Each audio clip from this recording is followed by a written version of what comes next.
George Harrison never got angry in public. He almost never had outbursts during interviews, but inside the Beatles, he held on to a quiet anger that got worse over time. It wasn't loud or obvious, but it was very real, and it was personal. His calm, spiritual personality was a grudge that never went away. The quiet guy who felt left out. Back in the early 1960s, George Harrison was just a teenager riding the school bus in Liverpool when he met Paul McCartney. They shared guitar chords, traded records, and both loved skiffle and rock music. McCartney was older, smarter, and more confident. George was quiet and easily influenced, and he really looked up to Paul's confidence. Later, he also admired John Lennon's talent. When he joined Lennon's band, the Quarrymen, in 1958, he was only 15 years old.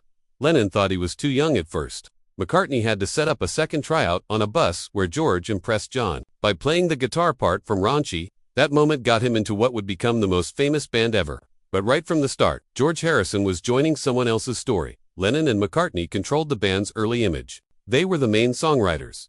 They created the vision. George just followed along. He learned. He watched. And for a while, that was okay. As the Beatles became super famous, Harrison got nicknamed the Quiet Beatle. Some of it was just the media making his shyness sound romantic. But two people who knew him well, it was something heavier, a guy who was starting to feel pushed aside, even smothered. He had his own musical ideas. He had spiritual awakenings. But in the recording studio, his voice was too often ignored. When he suggested songs, they were rejected. When he offered guitar ideas, people questioned them. Paul, especially, who always wanted things perfect, had a way of taking control. George would later say, "He ruined me as a guitar player, not because Paul was mean, but because of years of being quietly put down." The Lennon-McCartney partnership wasn't just powerful, it was like an empire inside the band. George wasn't just left out, he was left behind, and as the group grew and changed, the frustration inside him started to turn into something harder. What began as looking up to them slowly turned into anger, and no one made that anger burn more than Paul McCartney. The moment everything broke in the studio. By the time the Beatles started working on the White Album, in 1968, George Harrison wasn't happy just being the quiet contributor anymore. He had grown as a songwriter, both in confidence and ambition. But inside the studio, things were getting more and more tense. The group dynamic had changed. Paul McCartney, driven and obsessed with details, had basically become the leader. John Lennon, often distracted by his new relationship with Yoko Ono, was acting more unpredictable. And George was done being ignored. The recording sessions for Let It Be in early 1969 showed the cracks that had been building for years. Cameras were rolling as the band tried to practice, but what they caught was less teamwork and more quiet falling apart. One famous moment between George and Paul was caught on tape. Paul was trying to tell Harrison how to play his guitar part on the song Two of Us. Frustrated, George fought back with a calm but sharp comment, "I'll play whatever you want me to play, or I won't play at all if that's what you want." It wasn't sarcasm. It was giving up a subtle surrender that said, "I'm not here to fight you, but I'm tired of this." Two people watching, it might have seemed like a small disagreement, but two people in the room, it was the result of years of artistic suffocation. Engineer Glenn Johns, who saw the Let It Be sessions firsthand, later said the atmosphere was very unpleasant. The creative process had become a war zone, and George, no longer willing to hold back his frustration, temporarily quit the band on January 10, 1969. What made it worse was that Paul didn't seem to understand how serious this was. He wasn't cruel, just controlling. McCartney had a vision, and he wanted everyone to follow it, even if it meant crushing their ideas. George had finally had enough. After coming back to the band a few days later with new conditions, he started working on songs like Something and Here Comes the Sun.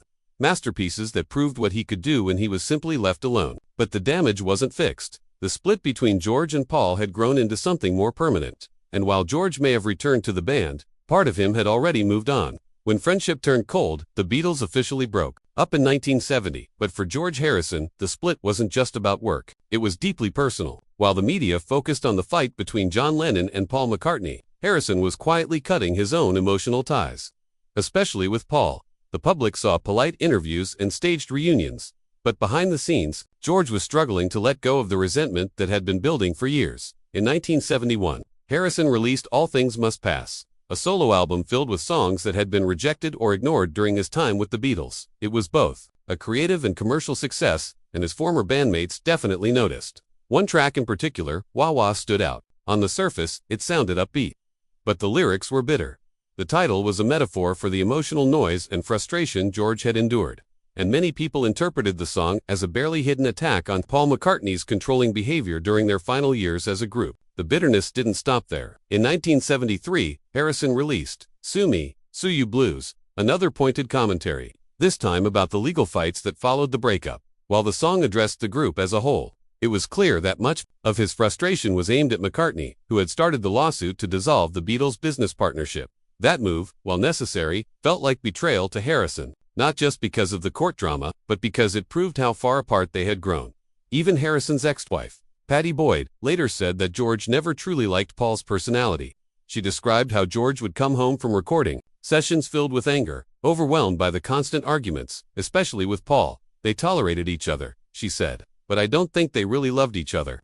Professionally, they made brief attempts to work together again. In 1994, the surviving Beatles reunited for the anthology project, but even then, old habits came back. George still found Paul difficult. In private, he would roll his eyes at McCartney's suggestions, and Paul, ever the diplomat in public, admitted they still got on each other's nerves. Time had passed, but the wounds hadn't really healed. A guitar silence. By the mid-1970s, George Harrison had already built a successful solo career, but the scars from his Beatles years still hurt, especially when it came to Paul McCartney. In a 1975 radio interview with Alan Freeman, George spoke honestly about something few had heard him admit out loud. I had no confidence in myself as a guitar player, having spent so many years with Paul. He ruined me as a guitar player. It was a devastating statement, quiet but sharp, coming from a man respected for his guitar work on songs like Something and While My Guitar Gently Weeps. The comment showed how psychologically damaging those years under McCartney's influence had been. George wasn't saying Paul had done it on purpose. What he meant was that the years of being overshadowed, second-guessed, and micromanaged had drained him of creative confidence. He'd spent too much time playing what someone else wanted, and too little time being heard on his own terms. This internal conflict didn't just affect his playing, it affected how he viewed working with others. In the same period, George admitted he would gladly join a band with John Lennon again, but not with Paul. Paul is a fine bass player, he said, but he's a bit overpowering at times. That wasn't an insult. It was the reality of working with someone whose perfectionism often meant control. For Harrison, the issue wasn't just music, it was about space, about being allowed to grow. And inside the Beatles, there had been very little space left for him. That realization, painful and quiet, followed him long after the applause had faded. Lennon, the wound that never closed. While George Harrison's frustrations with Paul McCartney were more obvious, his relationship with John Lennon was arguably more complicated and in many ways more painful. In the early years of the Beatles, Harrison looked up to Lennon like a hero. John was older, sharp-witted, and fearless. George saw him not just as a bandmate, but as a teacher. Lennon, alongside McCartney, had helped shape Harrison's early songwriting, even encouraging him to experiment with song structure and lyrics. That sense of closeness, however, began to fall apart as the years passed, as Lennon became increasingly absorbed in his personal life, particularly his relationship with Yoko Ono. George found himself emotionally shut out. John, who once took pride in his bond with George, grew distant, and unlike McCartney's controlling studio presence, Lennon's indifference hurt in a different way. He mocked Harrison's growing interest in Indian music and spirituality, treating it with sarcasm rather than curiosity. It hurt. George had turned to meditation and Hindu philosophy as a way to find peace and identity. But from Lennon, he got little more than eye rolls. The true depth of their separation became visible in George's 1980 memoir, I, Me, Mine. In over 400 pages of personal reflection, George barely mentioned Lennon at all. Fans noticed, and it wasn't an accident. The silence was a message in itself. Harrison later admitted that John could be a very difficult person and that their final years together were often cold. When Lennon was murdered in December 1980, the shock hit George hard. But even then, his tribute was not full of nostalgia or sentimentality. Instead, Harrison expressed his grief through music all those years ago. A song that was both tribute and subtle reckoning. It remembered the early bond, yes, but it didn't pretend the pain had never happened. In later interviews, Harrison spoke more softly about Lennon. Age and distance had allowed him to reflect. He acknowledged John's genius and their complicated history, but the emotional scar never really faded. For Harrison, Lennon was someone he had once followed blindly, and someone who had later made him feel invisible. That kind of wound doesn't heal easily, even with time. The final years, the final words, as the 1990s came to a close. George Harrison had largely stepped out of the Beatles' shadow, at least in public. He was no longer the young guitarist fighting for space on an album. By then, he had become a respected solo artist, a quiet philanthropist, and a spiritual thinker. Yet, despite his peaceful exterior, the emotional leftover feelings from his years with the Beatles still lingered. Harrison rarely talked about the band unless someone asked him to. When he did, his tone was dry, thoughtful, and often tinged with irony. He didn't romanticize the past. He told the truth, or at least his version of it. In one interview, when asked if he missed being in the Beatles, he replied, "Not with the others, no." That remark, while funny on the surface, revealed just how deep the wounds went. In 1994, George reunited with Paul McCartney and Ringo Starr for the Beatles anthology project. It was a media sensation. For the first time since their split, the surviving members were back in the same room working on music together, completing John Lennon's unfinished demos, Free as a Bird and Real Love. To fans, it was a moment of healing, but insiders saw a different story. Old dynamics quickly returned. George bristled under Paul's direction. When asked in an interview how it felt to be back in the studio with McCartney, Harisson replied, "It was like going back to school." Producer Jeff Lynne, who had worked with George in the Traveling Wilburys and helped produce the anthology recordings, later recalled how George rolled his eyes whenever Paul got to controlling .mix CARTNEY. To his credit, later admitted that the old patterns never really disappeared. "We got on each other's nerves, but we got through it." By 1997, Harisson was diagnosed with throat cancer. He received radiation treatment and briefly went into remission. But the disease returned, this time in his lungs and brain. During these final years, he lived mostly out of the public eye, spending time with his wife Olivia and son Donnie at their home in Friar Park, a sprawling Victorian estate in Hen. Even in the face of illness, George's wit remained intact. In a 2001 Yahoo online chat, one of his last public appearances, he was asked, "Does Paul still annoy you?" George didn't answer directly. Instead, he quoted an old Victorian proverb, "Scan not a friend with a microscopic glass. You know his faults, then let his foibles pass." It was vintage Harisson, philosophical, elegant, but unmistakably pointed. As his condition worsened, Harisson was visited by old friends. One of them was Paul McCartney. The meeting was quiet and personal. Paul later described how they sat together holding hands, a gesture neither would have made in their younger years. "He was my baby brother," Paul said in a 2008 interview.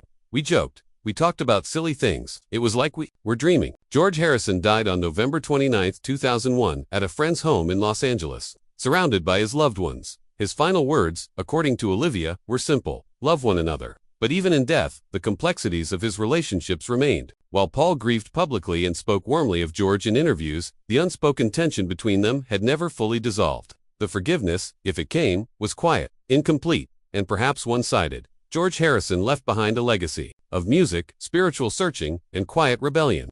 He had never been the loudest Beatle, but his pain was real, and his silence spoke volumes. Through the decades, there had been admiration, there had been love, but there had also been bitterness. And in the end, there were some people George Harisson simply could never fully forgive.